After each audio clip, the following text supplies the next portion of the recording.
from Graveripper. What's up? So, with the newest album, was my introduction to you all. Sick.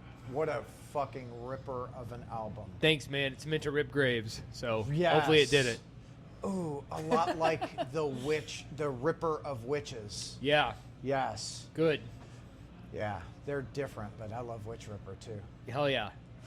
As long as we're ripping shit. That's Let's what rip it up, matters. dude. Let's rip it all. So how long has Grave Ripper been together? Fuck, I don't even know anymore. I think it started in like 2021, Okay. around there, maybe, give or take. No, it had to have been before that because it was before COVID, so maybe 2019. Okay. Yeah. So you guys are about 7 years in. Yeah, something like that. God, time is so fucking weird. Yeah, dude. man. Time flies when you're ripping shit up. Yeah, when you're ripping graves. Yeah, totally. I fucking love it. What was the catalyst for Grave Ripper coming together? I have a background in playing music. I played music with in high school, in the local scene back in the day. Only the one high school. Yeah, only the one high school that we all went to. And I just like playing shows. I like playing heavy metal.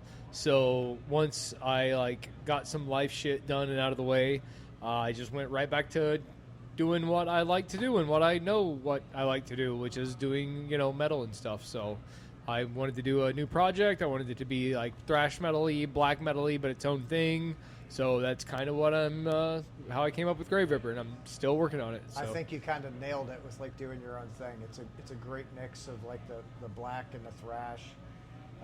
It's a bit grimy, which we fucking like. Hell yeah, dude. Well, thank you, man. Yeah, that's what we shoot for. So yeah, awesome. Hell yeah. So, what was your introduction into metal?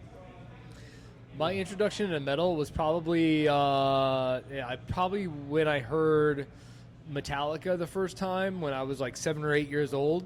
That was probably the first time I ever heard what would be considered metal music. I think that Metallica seems to be almost everyone's introduction into metal. It's a pretty common. They're a pretty common catalyst. Yeah.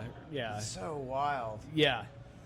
I've heard one person say their fucking introduction to metal was Mayhem, and I was like, that's how wild. The fuck did you go right That's there? wild. Yeah, and they still liked metal after hearing that first? Really? Yeah, Damn, well, right whatever. on. You're true, man. That you're a warrior. It's in your blood. Yeah. Cool, dope. You're cult, yeah. for sure. But yeah, man, I have to say Metallica. I think I was 7 or 8 years old. That's fucking cool. Do you Yeah. remember what it was that? I do. So my uncle was a metalhead, and he liked a lot of the 80s hair stuff, but then he liked a lot of traditional heavy metal, and he liked some of the speedier stuff too, and he was pretty connected with music. He had his thumb on the pulse of a lot of stuff. So when I was young and I'd be over at his place, he'd let me raid his CD collection because I had a little Walkman, and I remember, I don't know if he said anything about Metallica or if I was just looking through his CD collection and he had one of those where he had it was the old 4 CDs on one side, 4 CDs on this side. You turn the books, page, yeah. big. I mean, books and books and books of records, dude. Well, CDs, but I saw the Injustice for All art, and I'm like, okay, what's this? So I put it in, and it starts, Blackened starts, but it's that quiet intro part, and I'm a little kid. I'm like, this is boring. So I go to track 2, and it's Injustice for All, and it's acoustic guitars, and I'm like, God, this shit's boring too. So I took it out. I'm like, I don't want to listen to this boring ass album. Fuck you, Metallica. Yeah, so fuck this record. I don't want to hear it anymore.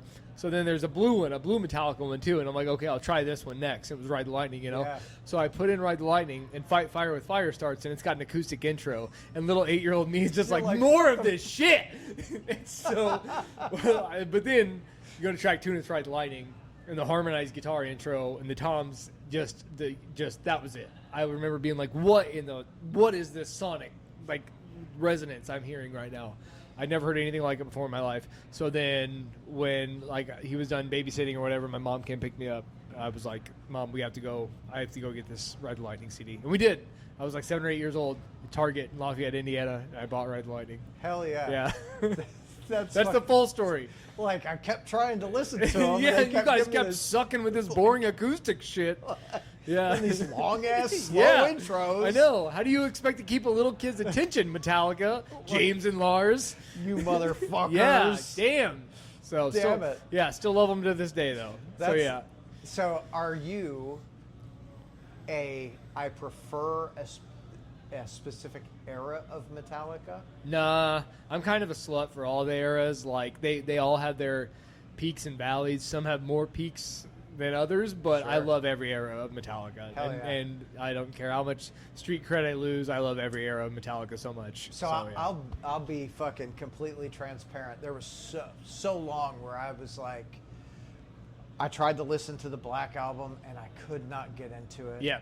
And after, load, reload, all that shit, and I was just like, Yeah. what in the fuck, dude? What Yep. happened? And then I went and saw him. I just went and saw him a couple of years ago, and I was so pissed. I was like, I'm gonna go see him just because, I've loved him for 40 fucking years, but I only like these first 4 or 5 albums. Yeah. This is the Metallica. Yep. And then I saw him, and I was like, I fucking get it. Yeah. Like I understand what happened. Totally. Hell yeah, man. I still dig them and shit. And, but yeah, it was definitely like getting that copy of Ride the Lightning. And then I kind of like, I didn't listen to metal much longer. I kind of went through other phases of music, but music was always there in my life. And then as I got into high school, I got into more of the extreme stuff. Obviously like Megadeth was an easy access. If you like Metallica, you're probably gonna like Megadeth. And then finding stuff like Opeth and Danzig and Behemoth, and then it just all downhill from there. Oh yeah, And here we are. Like, how much more extreme can we fucking go? Yeah, exactly. Yeah. And then once you get that bug, it doesn't stop. So Yeah. yeah, man. And here we are, fucking Yep. talking about how weird can this shit get? Yep. this is the fucking life. How was dude. your first record, Mayhem? Yes. Yeah. Yeah. So- Holy fuck. yeah, that's crazy. So what's been like your favorite band to see live?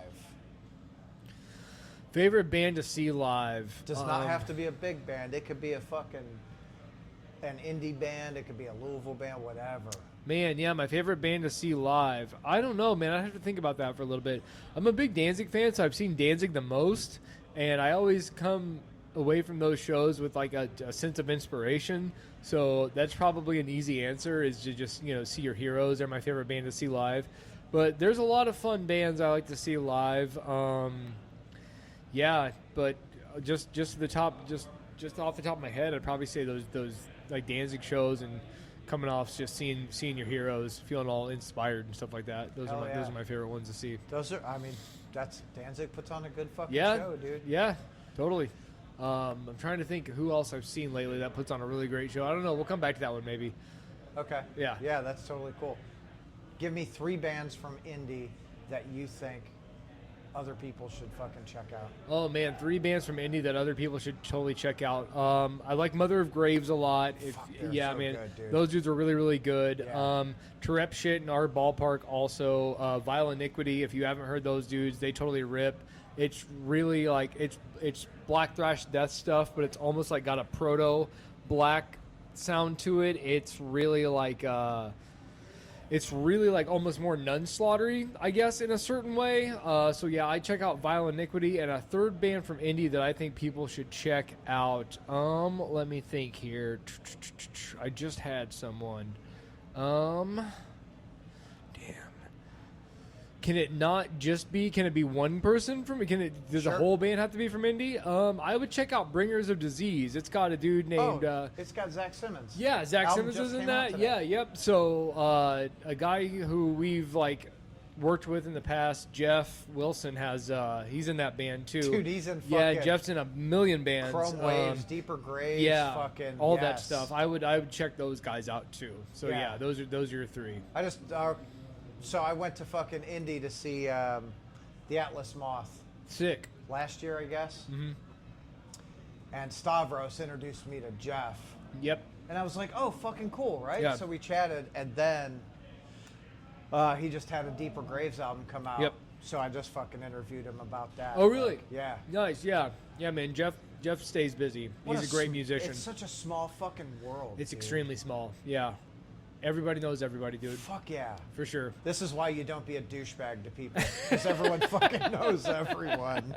Or everybody knows you're a douchebag now. Yeah, that is yeah, true. totally. Yeah, Yeah, you get no more fucking shows, asshole. For sure. Yes. Okay, I'm not going to keep you, Corey. Thank you, dude, so much for your time. Go check out his fucking band. Do it. No. Deuces.